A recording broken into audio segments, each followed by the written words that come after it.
quiet village, a little boy named Huzaifa loved talking, but not to people. He talked to Allah.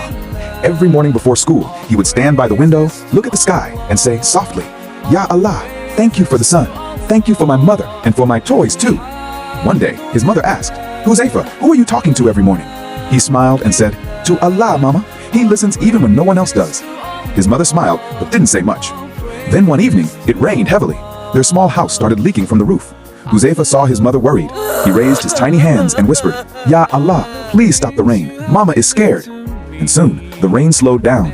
His mother's eyes filled with tears. She hugged him and said, "Allah really listens, my son."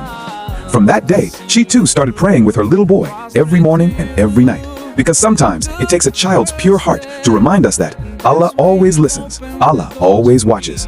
Moral of the story: keep talking to Allah. He listens even when the whole world stays silent.